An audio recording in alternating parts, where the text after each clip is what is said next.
Okay, welcome everyone to this week's CERIAS seminar. We are very happy to have our first hybrid seminar for this semester. So we have several attendants on Zoom and several attendants here in person. Mike is going to coordinate the questions as usual at the end. So we are fortunate to have two esteemed speakers in this week's seminar. I actually printed out their credentials, but I'll probably eat up half of their time just by reading it. So they're very impressive credentials. So I leave it up to them. So it's Scott Sage is the COO of National Cybersecurity Center, and Erin Miller is the Executive Director of Space ISAC, the Space Information Sharing and Analysis Center. They both have a very, very impressive record of accomplishments, both at the national and international scene. I let them tell you about it, and I'm very, very happy to have them here and eager to hear about how the cyberspace domain has changed the space domain. So the way this is going to go, first Scott is going to give a 15-minute presentation, then Erin's going to give another 15-minute presentation, or roughly, we're not like that strict, and then we're going to leave the second part of this seminar for questions and answers to both. So thank you, the floor is yours. Thank you, Professor. We're good on sound, I assume. Okay, great. All right. Well, Scott Sage, thank you. Then the next slide, I'll just get started on just a quick intro of myself. Uh-oh, do I need to control those? I can do that. There we go. All right, thank you. I can handle this one. Okay, so I just wanted to quickly put up some background. What it really says is I've been around, kicking around for a while, right, in both the cyber and space domains. I was Navy background, and I did a lot of comms originally and signals intelligence, but that kind of was before cyberspace security was a word. And then that kind of morphed more to that, not only of information technology networks, but also of human networks. And so that kind of brought me into the whole behavioral aspects as well. And so you see some of the things I've done. I've spent 20 years at Northrop Grumman and finished in the counter hypersonics area. So we developed a sensor in a couple years' time that would look at fast and dim things moving when you're close to the Earth. So it's like, think of taking a picture in the sun. So done those kind of things, as well as a lot of things for in that. The usual, when you get degrees, do you actually use them? This just tells you I'm weird. I have a nuclear engineering and journalism as my two undergraduate degrees from Iowa State, and then my master's was in space systems electrical engineer. So I had to learn how to spell F equals MA in a lot of different ways for different engineering disciplines. So that's who I am. So you know my strange background. You can ask me all kinds of weird questions with that background. So next slide. I'm the next slide. Sorry. So since I'm here in one of the ecosystems, and CERIAS especially, where you guys are really looking at, globally tough problems, I just kind of wanted to touch off with you I really like this stat to kind of bring home the seriousness of the problem that we're dealing with in cybersecurity right now, and to look at that if we could take cybercrime and make it a state, it would be the third largest global economy behind the US and China. It's kind of a staggering statistic that's kind of come out, and it kind of puts like, this is a hard problem, and this is worthy of Purdue, a Purdue hard problem, right? So that's kind of when we talk about the cyber domain, what I tend to think of right away. And from a cybersecurity perspective, and I got this from our chief strategy officer, Mark Weatherford, used to be the first CISO of Colorado and did a lot of things with the Department of Homeland Security on critical infrastructures. And as we started talking, he's like, the perfect storm is, first of all, limited, inconsistent, and unenforceable laws, especially if you look internationally. The speed of innovation is far outpacing the speed of security. Professor, we were talking about briefly that we got a lot of catching up to do. I mean, this is what it is. It's moving fast and we're not keeping up from a security perspective. The anonymous access to the vast amount of information is just incredible. And then you throw in old technology, and you guys know I'm preaching the choir here in cybersecurity, old technology. I mean, just go out 18 months away and then try to come back and do your attacks or defense, and you'll feel like a dinosaur like I am. I mean, things move fast, so you've got to keep up. But so there's a lot of old technology in quotes with protocols, and especially when I talk about the space industry, little to no security because it wasn't even planned for, right? So we have that problem. And then I could go on through the whole list that you can read, but really the summary of this that Mark and I like to talk about is, if you look like a piece of food, you're going to be attacked like a piece of food. And that's kind of what you feel like when you're here in the cybersecurity world, is we look like a nice tasty morsel that somebody wants to go after, okay? And that'd be my summary of the slide if I had to put it in a couple words. And then as I move on to satellites, okay, well, satellites are kind of becoming a box of software just like everything else, right? So only it's got some unique aspects to it, but I really like this quote from BAE about what, satellites, from think of things that are in space, what they effectively are is platforms with these kinds of embedded systems. And so, and what's interesting too, I think from your guys' perspective in Purdue, is you don't just have to be a computer scientist or an aerospace engineer to be in this space. Just from this list alone, you can see the different disciplines that have to be brought to bear here to address this problem. I was challenging some of the students earlier. They have a hack-a-sat competition now where they're actually attacking satellites on orbit, that I'm wondering, why isn't there a Purdue team on this and taking that first prize, right? Because they're actually attacking satellites on orbit now. So anyway, there's plenty of things to do here and plenty of opportunities that we'll talk about. And on the space side, Aaron will talk about in more detail here in a minute.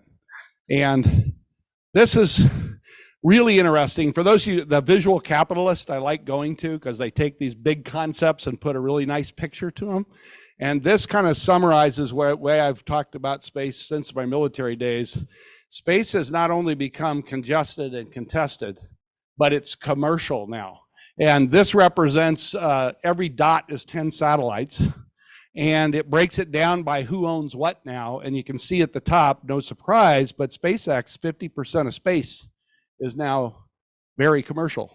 It's no longer a government even, let alone DoD aspect of the world. And then if you go down after 4 or 5 companies, you get down to the governments, and you're down to single-digit percentages of who owns space. So this is a real big dynamic that all of a sudden now space is a lot more about commercial. And so if we're going to go and move as we are and have new economies, new wealth generation in space, the protection of that space and learning how to behave together in space has become really critical. And you see who's driving the train right now.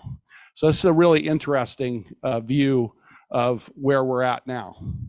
Also, we have a war recently, of course, it's ongoing and going on for the last year and a half in Ukraine. And at the initiation of hostilities, what was the first thing that was done?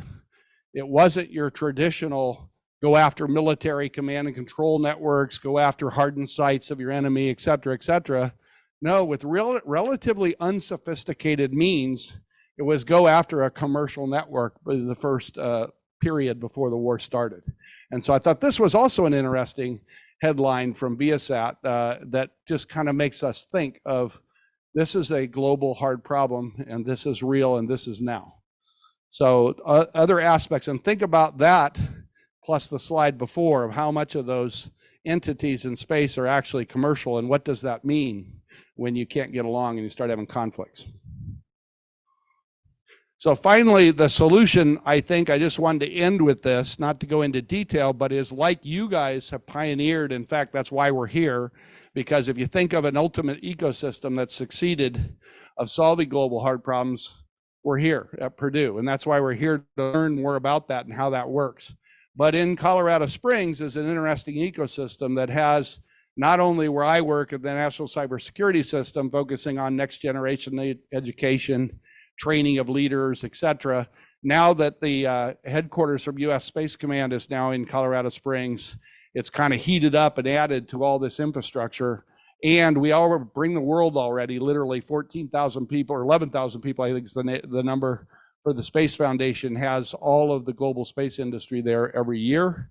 And the University of Colorado Springs has it. And I see I messed up a couple words here. It's what happened when I did my slides quick. But what that really is, it's the bottom line on this slide is, so in talking about what's the real solution from an ecosystem perspective, now you've moved into the sharing and analysis that you have the founding and current executive director of the Space ISAC here to talk to you in more depth about that really critical asset. And this is just showing that this is a start of an ecosystem that's going to go globally, much like your ecosystem has evolved here. So we're happy to be here. Thank you. Looking forward to your questions when we get to them. And I'm going to turn it over to Erin. And I don't know if she needs to call up the new slides or what, or. Thank you.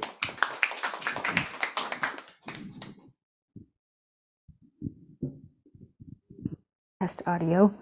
All right. Can everyone hear me okay? All right. That's good. Thanks, Scott. That was a great setup. Thank you. I appreciate it very much.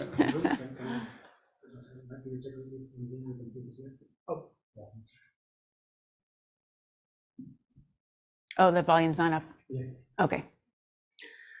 Any better? Volume up? Okay. All right. Well, thank you so much for having me. Really pleased to be here with you. It's an honor to be hosted by Purdue and the CERIAS program. I'm Erin Miller. I am the Executive Director of the Space Information Sharing and Analysis Center. And I'm going to tell you today a little bit about the Space ISAC and some of the big problems that we're solving that you are all actually invited to participate in as well. Some of you might have heard me speak just very briefly over lunch, and I want to continue that discussion with you today, this evening. I'll hit the wave tops, and when we get to the Q&A, if you have deeper dive questions, then feel free to ask those. So the Space ISAC, like I said, is an ISAC, and it's intended to protect space critical infrastructure. So the reason why we actually have a global movement now to protect space critical infrastructure is because there are so many attacks against space systems. The whole challenge is, though, identifying those attacks, monitoring, detecting, and then sharing that information with the community. So that's why we have an ISAC. There's a few others out there, about 30 actually, other ISACs. And the White House actually directs these entities to exist. So the Space ISAC was directed to stand up by the White House in 2019. We're only just a few years old now. Let's see. Space bar. Thank you. It's not working. Arrows. I might have to do a click here. Probably because it's a PDF. Yeah.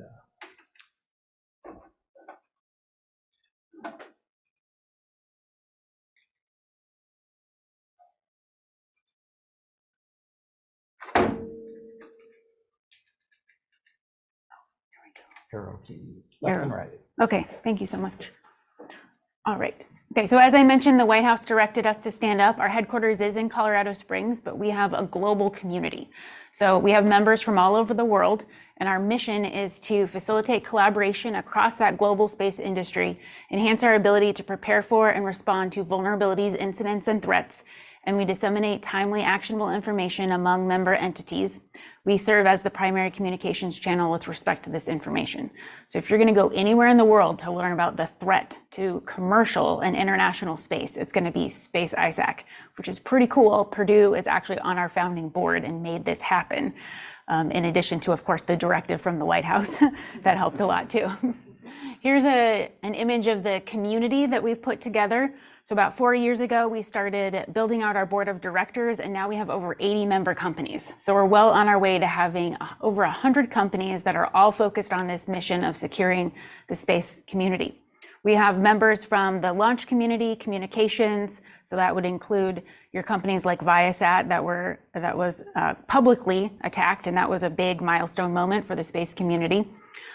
Space coal companies, we also have space systems engineers, payload designers, cybersecurity for space-focused companies, and cloud and data processing. Some of those topics might sound very interesting to you. You might even be looking to work for companies that are in the Space ISAC, like Blue Origin, or maybe Deloitte Cyber and Space Division, Lockheed Martin, Northrop Grumman. They're all part of the Space ISAC. On the right-hand side, you see our government partners. Now, there are over 50 government entities that are focused on, that have space as part of their mission. And in some way, shape, or form, they care about the threat. And they all characterize it differently. Some people think of it as a cyber threat and some people don't. But it's generally can be characterized as a cyber or physical threat. And so we do all threats, all hazards, monitoring and sharing of information. We have an information sharing portal where we distribute this information. Alerts, recommendations, and standards are going out to the whole world through our operational watch center.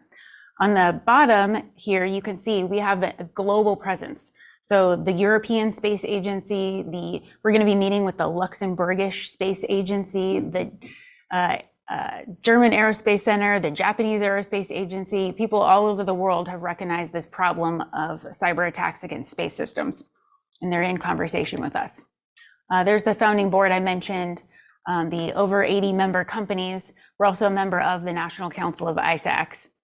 And so that means we actually have the opportunity to work with the other sectors too. So like automotive, that industry clearly connects to space, right? You guys have connected your devices up many times to a car, which is then also connected to space systems. And we know all of our 16 critical infrastructures are highly interconnected. So the importance of this watch center is to be a clearinghouse for data, facts, and analysis on space security, which includes security for all things that we rely on for our daily life. Financial transactions, the energy grid, it's all super interconnected. We haven't even started building out that infrastructure in cislunar that's going to connect to it as well. So our core values and how we're putting this together is by focusing on intelligence sharing, resilience, and trust. Trust being the most important factor here, because even though we all love technology, people and the trust factor matters a lot. So when we share cyber threat intelligence, we have to have a way to do that that can anonymize the threat intel sharing. So there's that added trust. Also, automated indicator sharing sometimes can take the person out of the loop, so they have an agreed upon arrangement for information sharing that doesn't require them to make a decision every time information is shared, which can actually improve trust. Here's the scope of threats to the space industry as we view it in the Space ISAC. We are extraordinarily concerned about operations technology, the supply chain, business systems, and the mission of space, but really it's how it's all connected that matters a lot. So we see, attacks against IT systems, and we translate those in our watch center to impacts on space systems. Because the way an IT or enterprise security operations center is looking at the threat is going to be different than maybe a space operations center should be looking at the threat, or a SOC that's dedicated to a space mission would be looking at that differently. So it's important for us to recognize that any type of IT threats that you're learning about as you study network security and other things, then the way that they affect a space mission is going to be a little bit different. So here's some of the ways we've put that together in our information sharing working group. We have identified that there's a link segment, we know this, a space segment and a ground segment, all connected to a space system. That's a pretty typical way of describing it. But then considering also the emerging launch segment and user segment, how it connects back to us as people, then this is the entire attack surface right here. Well, we like to think it's the entire attack surface right here. And we've identified some of the different types of attacks. They'll look familiar to you if you study cybersecurity. And some of them are a little bit more space specific. There's also some physical attacks in here as well. One that's pretty unique is space weather. If you ever have a chance to endeavor into understanding how cybersecurity and space weather interface with one another, then you'll find it truly to be intriguing, because obviously on its face doesn't sound like a cyber issue. In the Space ISAC Watch Center, then we're looking at a few different specific use cases. So we look at purposeful RF interference. So this would be like a cyber attack, and essentially it is, just not everyone defines it that way, against the link segment. And we look at nation state actor activity against the entire attack surface. We're also extraordinarily interested in ground entry point intrusion and satellite maneuvers that are taking place that would be out of the normal pattern of life. Anyone here done any characterization of pattern of life?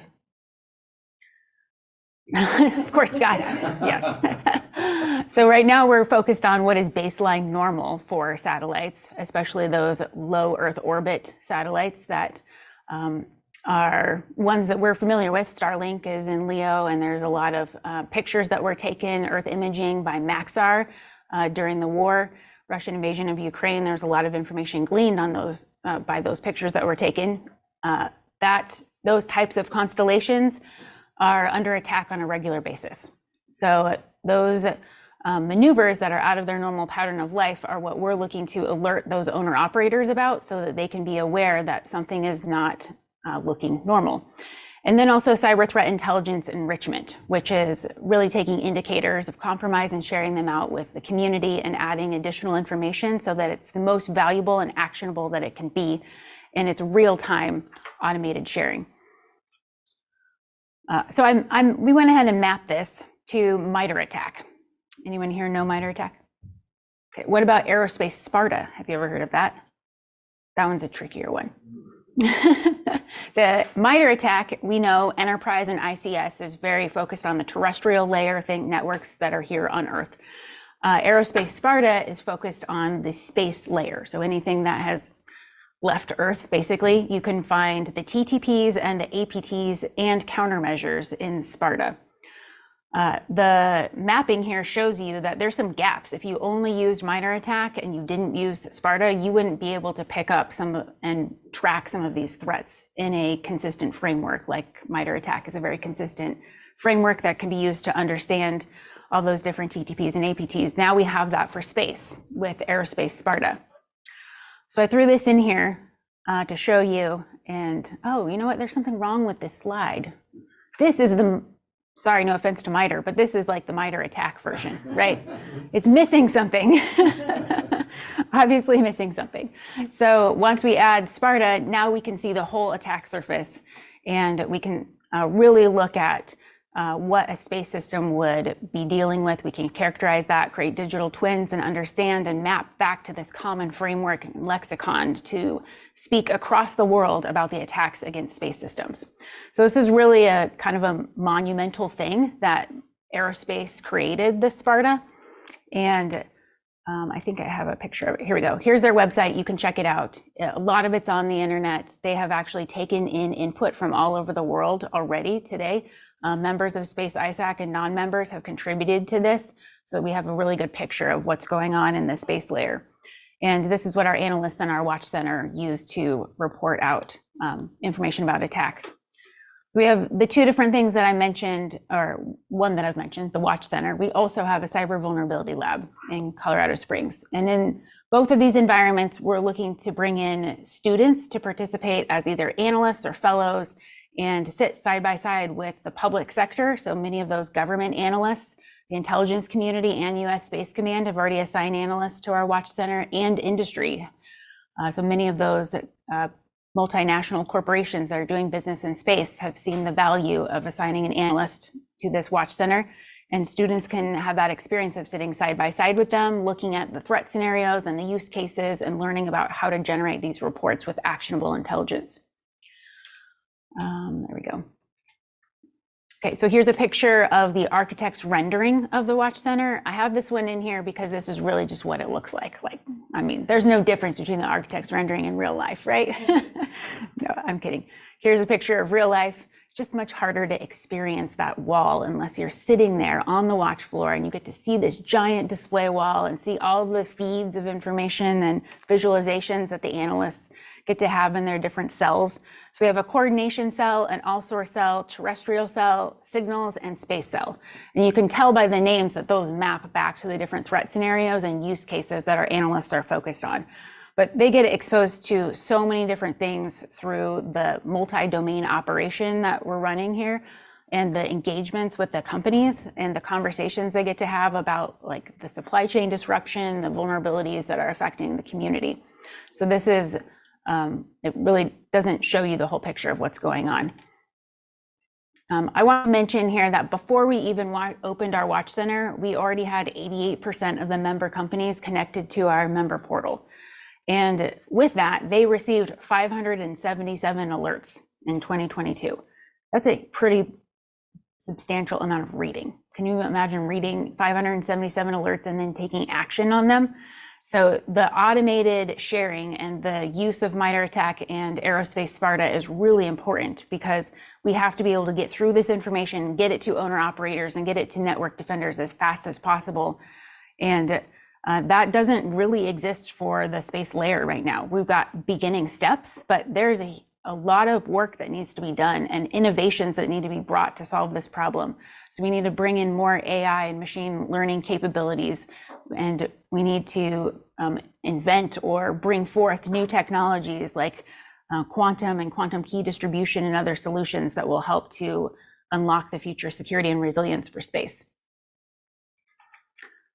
Here's a picture of our cyber vulnerability lab, sort of. It's in a pilot phase right now, so we're taking actually proposals from our member companies to put together projects to unveil in the lab. And those can include students as well. What we're doing there is we have a sandboxed environment for hardware and software testing.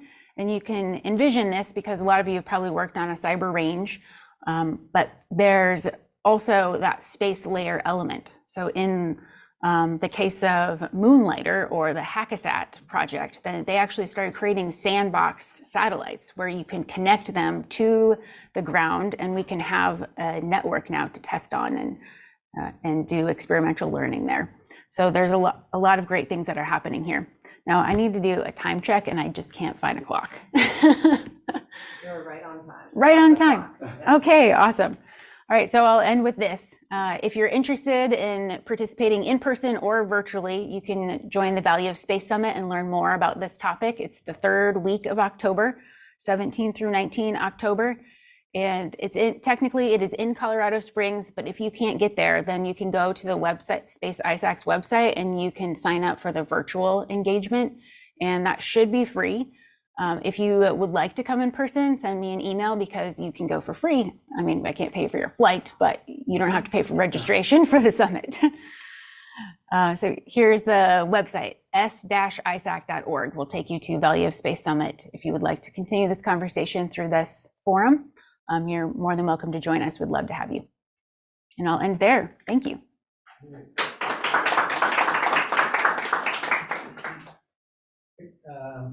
We can take questions. I guess we can start with people in the room. Yeah. Do you want to join me? Go ahead and hit your microphone to turn that on so that people remotely will be able to hear us.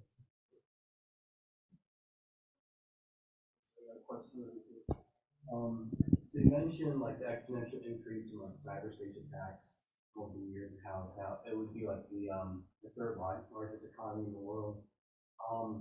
In that context, are those increased attacks just kind of like the natural progression of technology over the years and just how things advance over time, or was there something like specific that caused that increase in cyber attacks? I think the answer to your question, is this still on okay? Okay, the answer to your question is a little bit of yes to what you just asked, right? It's a little bit of all, but the reality is, as we become more and more dependent digitally, and all the cybersecurity has been pervasive, and as Aaron mentioned, the interconnectivity across our critical infrastructure and everything else, it's just become a bigger target. And that's kind of what I was talking about being a tastier piece of food, because it's, you can, you know, one of my favorite research projects going on at UCCS is one person, a PhD student, where they're attacking through your Tesla charger in your garage and be able to take down the critical infrastructure, the energy infrastructure, by doing that attack. It's kind of a scary thing in research, you know, so not to worry about like tomorrow, but those are the kinds of things that make it attractive to attack. And I use that example because that's a non-space critical infrastructure, but space just gets even more tempting. And most of space, cybersecurity was not built into those like GPS satellites that we all depend on, you know, getting around and getting a navigation and timing signals. So it's kind of you kind of answered it, but really it's because that's our way of life now, right? It's critical. It's not an option anymore. It's how we generate wealth and how we're going to generate wealth in the future. So it's a big target. I don't know, Aaron might have a different answer, but Oh, no, you got it. Okay. Yeah. Something. So, you mentioned that you contact the enterprise satellite folks to tell them if there are anomalies that you detect. How do you get this information? Would they share it with you, or are there privacy concerns to such sharing protocols? Oh, yeah. So you're asking about the companies and protecting their maybe sensitive information about the attacks against their systems. The ISAC model, I didn't spend a lot of time on this, but it has existed for around 25 years because DHS and other government in the US in particular identified the vulnerabilities of these systems, and they needed a mechanism to really get industry to come together to create collective defense. So they have protections in place. There's a few laws that are out there that protect information sharing in an ISAC environment, and then also information sharing with the government. And the cyber threat intelligence that they're sharing, a lot of it can be anonymized. And so that's another reason why the aerospace SPARTA piece is so important, because we can use Sticks and Taxi to do anonymized information sharing about the indicators of compromise. But it's also a trust community. So when we bring together our analyst working group, then sometimes companies are willing to share, and we recognize sometimes they're not going to be willing to share.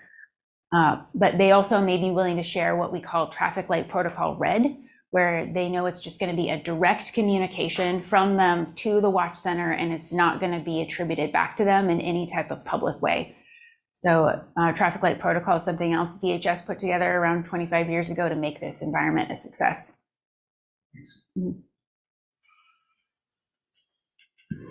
I have a question actually. It might be a silly question, but I just want to understand the spectrum of, like, I saw some keywords over there which are of my interest, like DevOps environment, data lakes, and satellites. How do these all link up? Like, how does it exactly work? I just want to understand the area. Like, how does security apply to, like, using DevOps or something like that? How does security come into picture? I just want to understand that aspect. Yeah, well, I think I'll take a hack at this. We can go ahead after I'm done, Sky, because I'm actually not an engineer, believe it or not, right? But a lot of the work that I've done in my past life is I put together, in partnership with the Air Force, a design studio where we were designing cybersecurity into systems.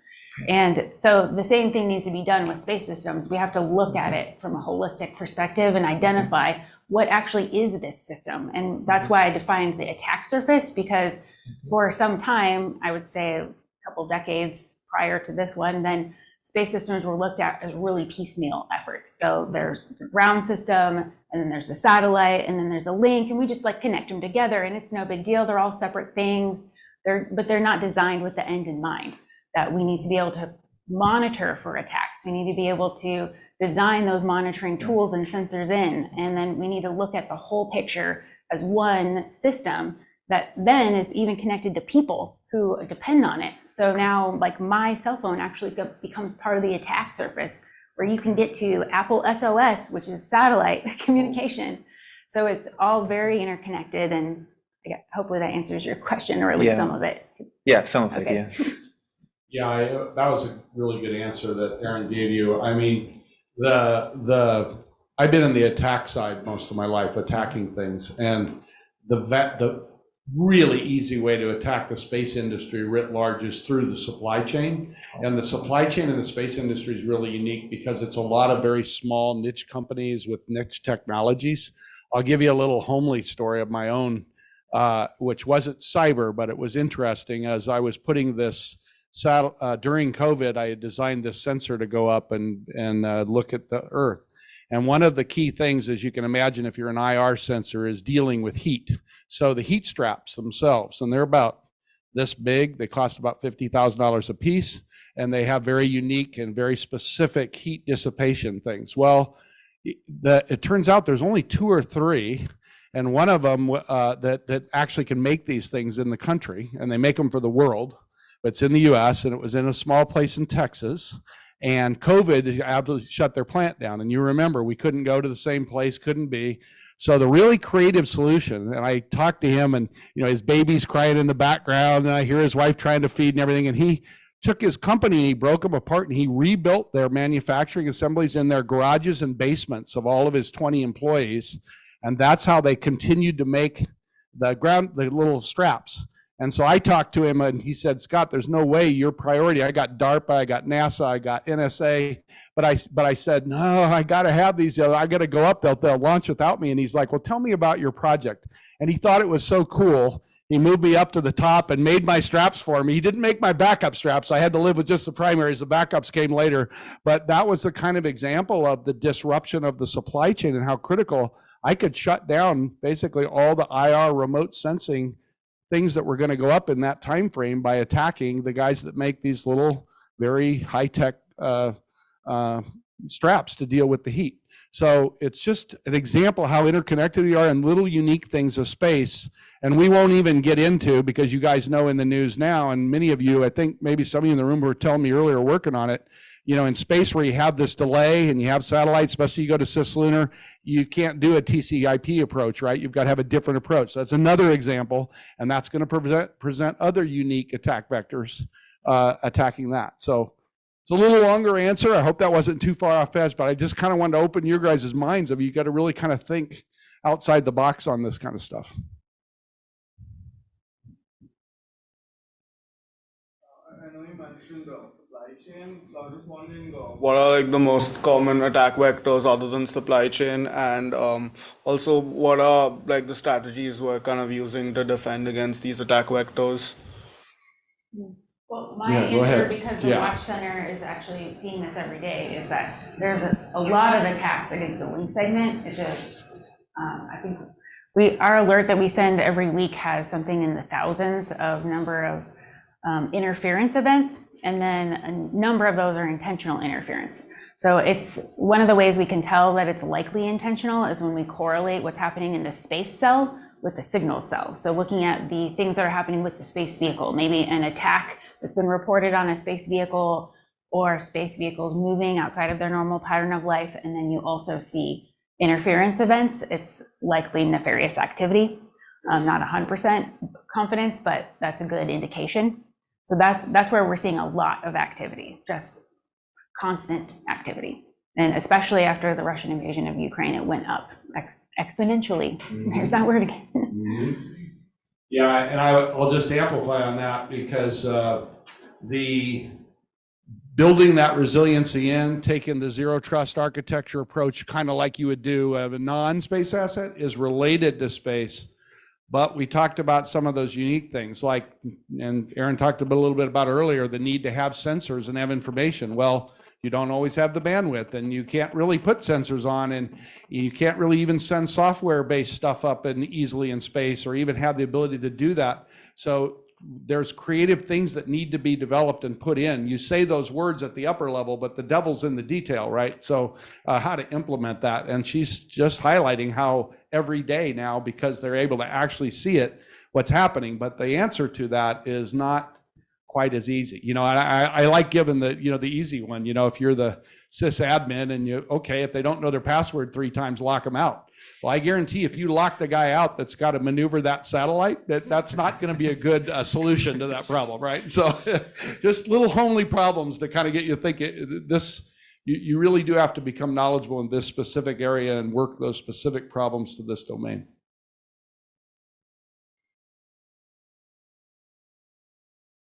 Okay, we have 2 questions from the online audience. How did you map the MITRE and Sparta attacks? And was it a manual process? Oh yeah, it was very manual. Yeah. And that's why I think it says notional on that slide, because it's really just a rough sketch. I mean, MITRE attack is extraordinarily large. You know, there's a large amount of data that's in MITRE attack. Same with Aerospace Sparta. So it's to demonstrate a concept for you, but industry is going to be the one that does a lot of this work, industry and people like you who get involved in this field of study, because it's complex. And when you go into Aerospace Sparta, then it does map back to MITRE attack. So if you identify TTPs and APTs and countermeasures and you load them into Sparta, at the same time, you can also identify whether or not it maps back to something in MITRE attack. So right now, a lot of this is a manual effort, but I don't think it's going to happen in an automated way for a little while. Although, guys, I want to give you a challenge. I wish I was back where you're sitting, Yeah. because Yes. what a Perfect. really cool problem to Yep. take AI and apply this. Yep. And then think about complexity of systems, and when you start identifying patterns and you automate things of new attacks and new problems with that, and being able to predict what, if I'm going to attack you, predict what you're going to see and how you're going to interpret what I do. And I'll give you one other homely example of which ties some things together is, if I'm going to attack you, the one thing I want to do is you not to know that I'm attacking you, right? So that was where Aaron was hinting at the space weather. If there's bad weather and it's likely to be an impact to you, then that's when I'm going to attack you, because I want you to think it was a weather problem. Well, let's complicate that even further. If you're a satellite operator and you have a problem with space weather, you can collect insurance if it took out your network or whatever. But if I a cyber attack and take you out, you can't collect your insurance.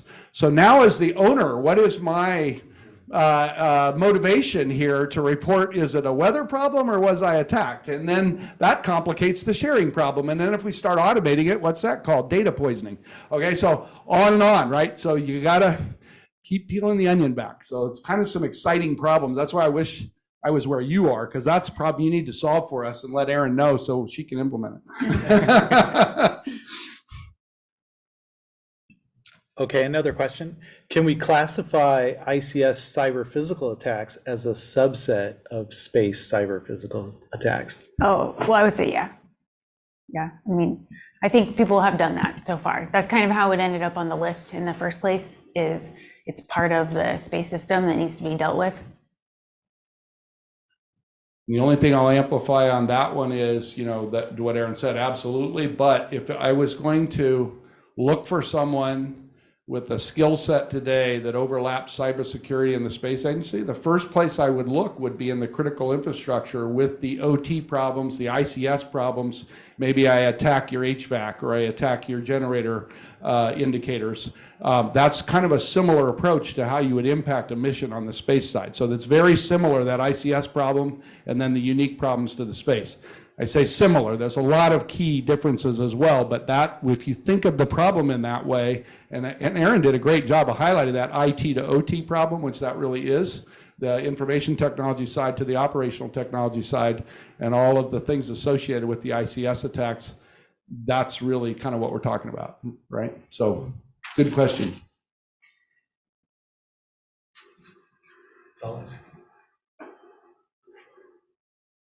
Right. I took it easy on us. I should have asked it in the car. So, the quote from the Viasat, Mark from Viasat, and then you talked about the satellites. And so I guess my first question, what's the age range of satellites up there that are on the threat surface, the attack surface? And then wouldn't you always attack the weakest link? And how long will the weakest link be very, very, what shall I say, attackable? You want to take the first hack at that one? You probably know how long the oldest satellite is. I was hoping you would know that. I don't know that. How long? It's a long time, because when I, so I always tell Rachel, I feel like a dinosaur now, right? I've been in this thing a long time, right? And when I was in the Navy, they were just putting the GPS satellites up, and it was only 2-dimensional. We didn't even have the navigation in 3 dimensions. And so I lived through that coming up. Those are still up there. So for an age range, I would say, yeah, how old am I? I hate to calculate this number. This is kind of like, but a long time, right? Multiple decades. And to your second answer, though, you can't think of the space as a weak link, right? Even though it's a system, it's got a lot of different missions. So if I'm going to attack an imaging system, or I'm going to attack a comm system, or I'm going to attack a space internet, I'm going to attack something different. So it wouldn't be a low-hanging fruit necessarily from an old one. However, probably one of the most critical from a U.S. economy perspective, and I know this because I actually got Aaron and I are both working with DHS CISA in different ways. But, you know, the satellites now, or the cars, automotive cars, now that we have electric cars and all that, they're just a box of software too, and they're starting to see attacks, right? And so their impact on the economy is really significant if you take out the automotive industry. And if I'm going to attack them, I'm going to go attack those weak links that we were just talking about that are really old. And oh, by the way, it's not going to just affect satellites. I mean, even pumps need that signal to pump water up to the water tower to get water down. So you really got to start thinking about this. It's a pretty significant economic attack, but it depends on what I want to do. So if I want to hold, you know, a lot of the attacks, well, Aaron can back this up or not, but I'm noticing an awful lot of ransomware seems to be the attack of the day, right? And that's including with that's coming out in Aaron's reports too, you know, and you'd know more than me, but I know that it's frequent. Oh yeah, daily. We're tracking the threat actors that are doing ransomware attacks. It's constant. And we are having some difficulty mapping that to the space industry though, because it's not obvious that they're directly attacking the space industry through that avenue, but the second and third order effects impact the space industry for sure. So I just wanted to add, I think with space, it's important to think about it from a risk management perspective, because we have, I think the latest number is somewhere around 8,800 satellites on orbit. And there's new things that are going up all the time, like they're working on technology that would help deorbit old stuff that needs to come down. And so that's another thing that's up there, another piece of infrastructure that can introduce risk. But we also have more in LEO than we've ever had before, because we have proliferated LEO constellations and we have multi-orbit communication now. So we're connecting the orbits to each other. And then we have a lot of junk up there and an increasing amount of junk. So when we think about the threats, then we have to also think about what we're protecting and what we're managing risk against. And it gets complicated, especially once you add that debris factor in there, because I mean, what if it's not actually debris? What if it just looks like debris, but it really isn't, you know, and it's being used for nefarious purposes? There's all sorts of complexities, and we're not there. So you can't just walk over to the network closet and lock the door. You have to have data and you have to have it remotely. And since there's a lot of cybersecurity engineers and in the audience, think about just generically from a cyber attack perspective. You want to attack the beginning of life and the end of life, because you're obviously very vulnerable there. End of life gets pretty darn dangerous when you're bringing stuff down or doing debris. So that's another aspect of it. Has a generic overall common cybersecurity, but the space component is a really unique aspect of that end of life attack, which is how I would characterize what she just said. That's what I would call it. That would be my end of life attack, would be to do something. And if I do it right, I'm going to do it. Maybe I deorbit or get you to run into somebody, and I'm going to allow you to prove, because I'm a good attacker, that somebody else actually did it, not me.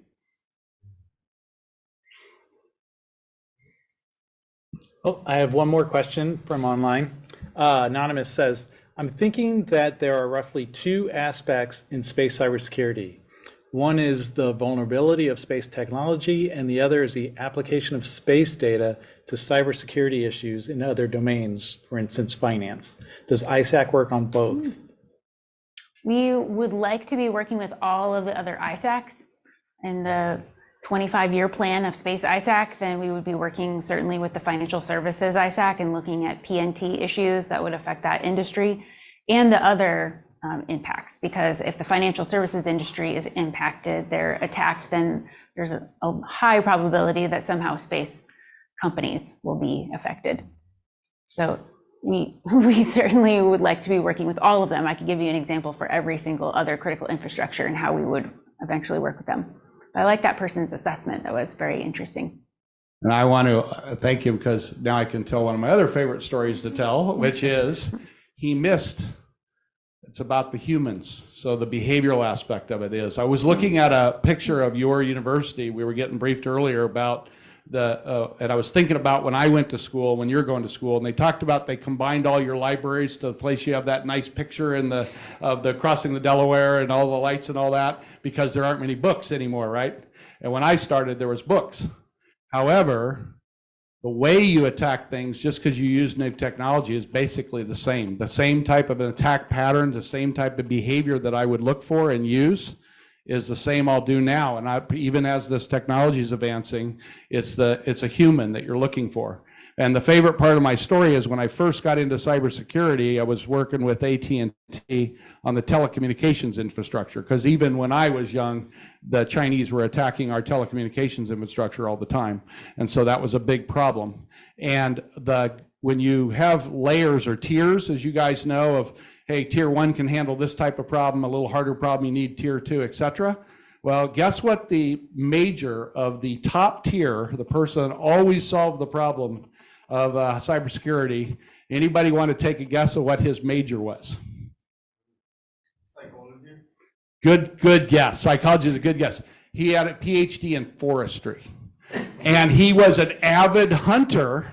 And he said, look, Scott, you're just hunting people. I'm looking for the same kind of patterns. I'm not seeing bent, leaves on the ground or things bent or footprints, but I am looking for patterns in the ones and zeros, and it's the behavior. So the behavioral aspect is the one thing that's the same when the dinosaur was young, which is me and you guys.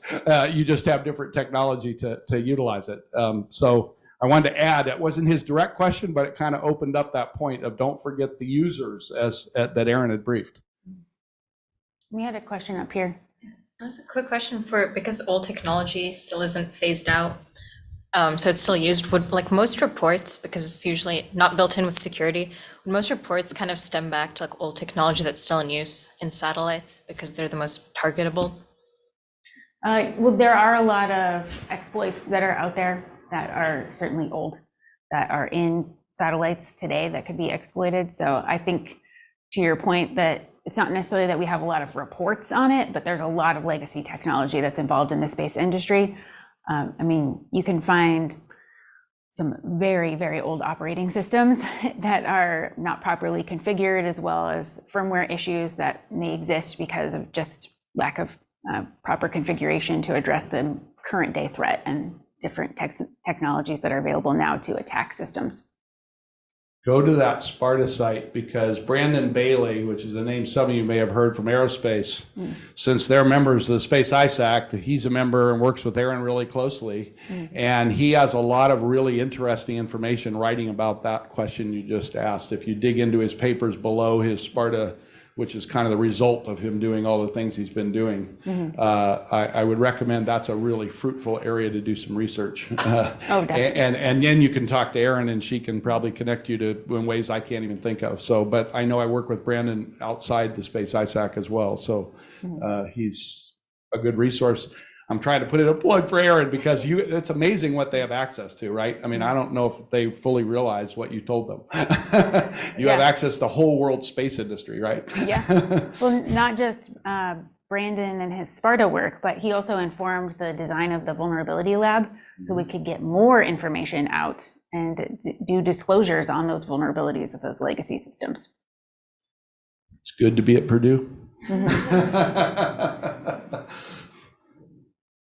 We're good. Any more questions? All right. Thank you folks for your attention. Thank you.